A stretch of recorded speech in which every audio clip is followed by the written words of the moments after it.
Friends, I am Shantanu Nikhra, ex chief manager bank of Baroda at financial planner proprietor कच्चे consultancy. तो देखिए, आज का टाइम बदल गया है। आज के टाइम पे मोस्टली लोग फ्रीलांसिंग, सेल्फ एम्प्लॉयड इसको प्रेफर कर रहे हैं एज कम्पेयर टू जॉब। लेकिन आज आपको बताऊं, जॉब में हमें काफी सिक्योरिटीज मिलती है जो फ्रीलांसिंग, सेल्फ एम्प्लॉयड के लिए नहीं अवेलेबल है।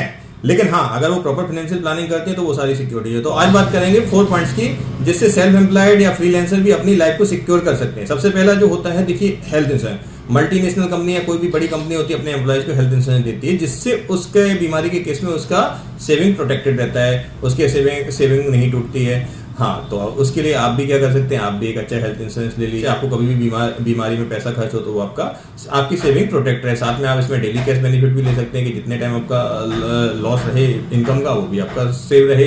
और क्योंकि क्या है, बिजनेस में हमें नहीं पता होता कब कितना पैसा लगेगा, तो हमारा ये बीमारी से क्या है, बिजनेस का कैपिटल कम ना हो, इसलिए हमें एक सबसे पहले बात है, सबसे पहले अच्छा हेल्थ इंश्योरेंस लेना चाहिए अगर हम सेल्फ एम्प्लॉयड प्रोफेशनल हैं या कोई भी बिजनेस में है जहां हमें कंपनी की फैसिलिटी नहीं मिल रही। फिर सेकंड थिंग क्या होती है, देखिए, आज आपको लिया ओल्ड पेंशन स्कीम है, न्यू पेंशन स्कीम है। हम कोई भी कंपनी में काम करते हैं तो हमें पेंशन ऑप्शन मिलता है, पीएफ पेंशन का भी ऑप्शन मिलता है। अगर हम सेल्फ एम्प्लॉयड है, फ्रीलांसिंग है, तो हमारे पास कोई पेंशन का ऑप्शन नहीं है। जब तक हमारी कैपेसिटी है तब तक हम अर्निंग कर रहे हैं, उसके बाद हमारा क्या।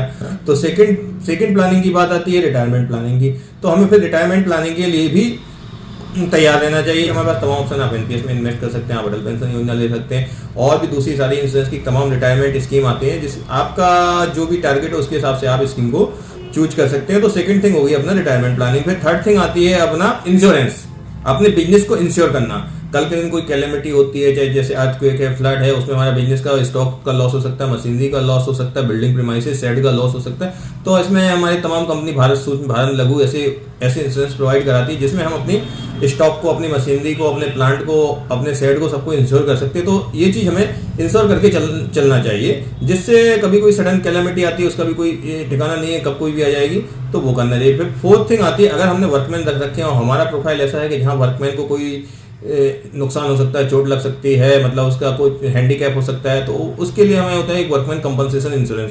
वो भी साथ में लेके चलना है, जिससे वर्कमैन का भी कभी कोई क्लेम आए तो भी इंश्योरेंस कंपनी में फुलफिल हो जाए, और हमारी फाइनेंशियल प्लानिंग जिस हिसाब से हम अपना बिजनेस प्लान करते हैं उसको कोई इफेक्ट ना हो। यदि फाइनेंशियल प्लानिंग को सेल्फ एम्प्लॉयड फ्रीलांसर्स के लिए, तो और ये सारी फैसिलिटी हमारे कच्चे कंसल्टेंसी द्वारा प्रोवाइड की जाती है। तो आप मुझे बेस्ट गाइडेंस के लिए कॉन्टैक्ट कर सकते हैं।